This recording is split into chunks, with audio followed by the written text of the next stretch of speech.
प्रार्थना करूं भारतीय नारियों से, मंगलसूत्र और मांग बड़ी होनी चाहिए। सिंदूर में ये एक चीज रखना बेहद शुभ है। साथ ही मैं आपको बताऊंगी कि पीरियड्स में सिंदूर लगाना चाहिए या नहीं, सिंदूर गिरने से आपको क्या संकेत मिलते हैं, और एक ऐसी गलती जो महिलाएं हमेशा मांग में सिंदूर लगाते समय करती है, लेकिन इस गलती को आप नजरअंदाज ना करें क्योंकि ये आपके परिवार पर कष्ट ला सकती है, खासकर आपके पति की मृत्यु का कारण बन सकती है और आपके पति से बिछड़ाव यानी कि दूरी का कारण बनती है। तो पूरी जानकारी के लिए इस वीडियो को अंत तक जरूर देखिएगा। नमस्कार दोस्तों, स्वागत है आप सभी का एक बार फिर से। दोस्तों सच्ची श्रद्धा से कमेंट्स में जरूर लिखें हर हर महादेव। दोस्तों हिंदू धर्म में सुहागन महिलाओं के जीवन में सिंदूर का एक खास महत्व है। अक्सर आपने हिंदू धर्म की सभी शादीशुदा महिलाओं को सिंदूर लगाते हुए अवश्य देखा होगा। हिंदू धर्म की मान्यता के अनुसार सिंदूर को सुहागन महिलाओं के सुहाग का प्रतीक माना जाता है। विवाह के समय भी सिंदूर दान की विधि का एक खास महत्व है। इसके बाद ही विवाह की विधि को पूर्ण माना जाता है और एक बार विवाह हो जाने के बाद सभी सुहागन महिलाओं का सिंदूर लगाना जरूरी है। हालांकि बदलते जमाने में कई लोग इसे रूढ़िवादिता मानने लगे हैं और आजकल कई लड़कियों को शादी हो जाने के बाद भी बिना सिंदूर के आपने देखा होगा। लेकिन दोस्तों जानकर आपको हैरानी होगी कि हिंदू धर्म में बनाई गई इन परंपराओं के केवल धार्मिक महत्व नहीं है, बल्कि इसके संदर्भ में कई वैज्ञानिक महत्व भी बताए गए हैं। धार्मिक मान्यताओं के अनुसार सिंदूर लगाने के भी कई नियम होते हैं जिनका पालन करना अनिवार्य है। सिंदूर लगाने के संदर्भ में जो भी नियम बताए गए हैं, सभी सुहागन महिलाओं को इन नियमों का विधि पूर्वक पालन जरूर करना चाहिए, अन्यथा उनके जीवन में परेशानियां उत्पन्न होने लगती है और उनके पति को कष्ट सहने पड़ते हैं। जो महिलाएं सिंदूर लगाने के नियमों का पालन नहीं करती, ऐसी महिलाओं के पति को धन और स्वास्थ्य संबंधित समस्याओं का सामना करना पड़ता है। तो आइए जानते हैं सिंदूर लगाने के वो कौन से नियम हैं जिनका पालन हर महिलाओं को जरूर करना चाहिए। लेकिन उससे पहले दोस्तों आपसे रिक्वेस्ट है कि वीडियो को लाइक करें, अपने दोस्तों के साथ शेयर करें और अगर आपने अभी तक चैनल को सब्सक्राइब नहीं किया है तो सब्सक्राइब करके बेल आइकन जरूर प्रेस करें।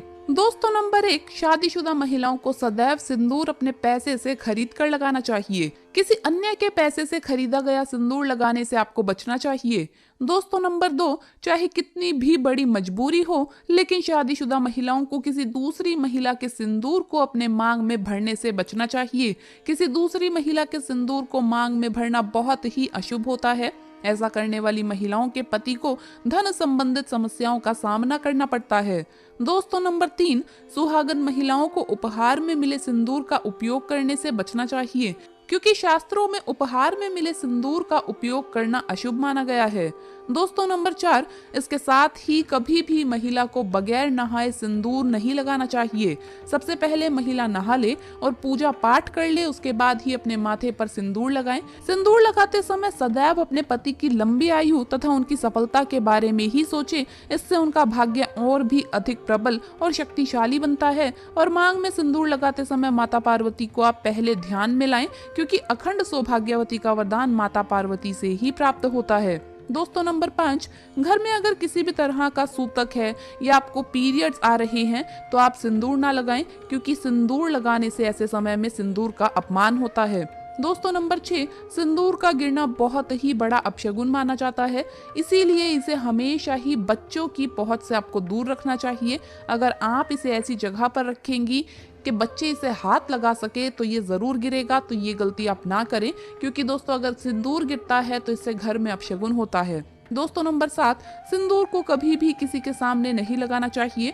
किसी के सामने सिंदूर लगाने से आपके रिश्ते को भी नजर लग सकती है और पति का प्यार बढ़ सकता है। ऐसे में अगर आप किसी के साथ है और आपको सिंदूर लगाना है तो सर पर पल्ला करके सिंदूर लगाइए। दोस्तों नंबर 8, मांग भरने के लिए आप हमेशा ही सूखे सिंदूर का ही इस्तेमाल करें। आजकल मार्केट में ट्रेंड के लिए कई तरह के लिक्विड सिंदूर भी उपलब्ध हैं, लेकिन वो लगाना अच्छा नहीं है। कई महिलाओं को लगता है कि सिंदूर लगाते समय उनके माथे पर कई बार ये गिर जाता है, तो माथे और नाक पर सिंदूर गिरना दोस्तों शुभ माना जाता है। इसका मतलब है कि आपके पति आपसे बहुत प्रेम करते हैं। दोस्तों नंबर 9, अगर गलती से कभी आपसे सिंदूर नीचे गिर जाता है तो उसे इकट्ठा करके नाली या सिंक में ना फेंके, इससे सिंदूर का अपमान होता है। सबसे पहले तो आप माँ पार्वती से क्षमा मांगे, क्योंकि दोस्तों सिंदूर का गिरना शुभ नहीं होता। अगर आप माँ पार्वती से हाथ जोड़कर क्षमा मांगते हैं तो इससे काफी हद तक अशुभ टल जाता है। उसके बाद सिंदूर को इकट्ठा करके माथे से लगाकर किसी पेड़ के नीचे रख दें। दोस्तों नंबर 10, अगर आपसे सूखा सिंदूर सही तरीके से नहीं लगाया जाता है तो आप अपनी उंगली या माचिस की तीली को थोड़ा सा गीला करके सिंदूर में टच करके अपने माथे पर लगा सकते हैं। इससे सिंदूर ना ही फैलेगा ना ही आपके चेहरे पर गिरेगा, लेकिन इस्तेमाल आपको हमेशा सूखा सिंदूर ही करना है। दोस्तों नंबर 11, शास्त्रों के अनुसार जो भी स्त्री अपनी मांग के सिंदूर को अपने बालों के पीछे छुपा लेती है तो उसके पति को समाज में मान सम्मान नहीं मिल पाता। जिस ऊंचाई को वो छूना चाहते हैं वहां तक वो पहुंच ही नहीं पाते और हमेशा असफल रहते हैं। समाज में तथा रिश्तेदारों के बीच में वो छुपे रह जाते हैं। इसीलिए सिंदूर जितना लंबा आप लगाएंगे और आगे की तरफ माथे पर लगाएंगे, आपके पति का भाग्य उतना ही अच्छा और प्रबल होगा, क्योंकि माथे पर सिंदूर लगाने से स्त्री की शक्तियां जागृत रहती हैं। दोस्तों नंबर 12, शास्त्रों में ये स्पष्ट बताया गया है कि महिला को सदैव नाक की सीध पर ही माथे में सिंदूर लगाना चाहिए। कभी कभी महिला जब टेढ़ी मांग निकालती है तो उसी जगह पर वो सिंदूर लगा देती है। शास्त्रों में ऐसा करना बिल्कुल अशुभ माना गया है। ऐसा करना आपको आपके पति से दूर कर देता है। दोस्तों नंबर 13, नव विवाहित कन्या इस बात का जरूर ध्यान रखें कि जो विवाह के समय उन्हें मांग में सिंदूर लगाया जाता है वो सिंदूर उन्हें हमेशा संभाल कर रखना चाहिए, और जब कोई विशेष कार्य या विशेष पूजा आपके घर में हो तो उस समय पर थोड़ा थोड़ा सिंदूर आप जरूर लगाएं। इससे विवाह के समय जो आपको विशेष आशीर्वाद मिलता है वो हमेशा आपके कार्यों में आपको सफलता दिलाता है तथा आपके परिवार में खुशियां और सुख समृद्धि बनाए रखता है। दोस्तों नंबर 14, आपको सिंदूर में 1 रुपए का सिक्का जरूर रखना चाहिए। ये बहुत ही ज्यादा शुभ माना जाता है। ऐसा करने से आपको माता पार्वती का आशीर्वाद मिलता है, इसलिए आपको अपने सिंदूर दानी में, जिसमें भी आप सिंदूर रखती हैं, उसमें 1 रुपए का सिक्का जरूर रखना चाहिए। दोस्तों नंबर 15, कई महिलाएं ब्यूटी पार्लर जाती है और वहाँ जो भी महिला या मेकअप करने वाली होती है वो खुद ही आपकी मांग में सिंदूर लगा देती है, लेकिन ये अशुभ माना गया है। आप उन कर्मचारी को जानते नहीं है तो उनका आचार व्यवहार आपको नहीं पता, फिर भी आप उनसे सिंदूर लगवा लेती हैं, जो कि बिल्कुल भी सही नहीं है। हमेशा सिंदूर आप खुद ही लगाएं या फिर अपने पति के हाथ से लगवाएं तो ज्यादा शुभ रहता है। अगर आपको सपने में सिंदूर दिखाई दे तो ये बहुत ही ज्यादा शुभ माना जाता है। सपने में मांग में सिंदूर का दिखाई देना ऐसा माना जाता है कि इससे आपको आपके मायके से बहुत ही बड़ी खुशखबरी मिलने वाली है, और अगर कोई अशुभ आपके साथ होने वाला होता है तो वो भी टल जाता है। दोस्तों अगर कुंवारी स्त्री को सपने में खुद को सिंदूर लगाना दिखाई देता है तो इसका मतलब है कि उसकी शादी उसके मन चाहे पसंद के वर के साथ होने वाली है। दोस्तों अगर घर में आपकी आपके पति से बन नहीं रही है या घर में लड़ाई कलेश इत्यादि का माहौल रहता है तो इस दोष को दूर करने के लिए आप सरसों के तेल में थोड़ा सा सिंदूर मिलाकर अपने घर के मुख्य द्वार पर स्वास्तिक या ओम का चिन्ह बनाइए।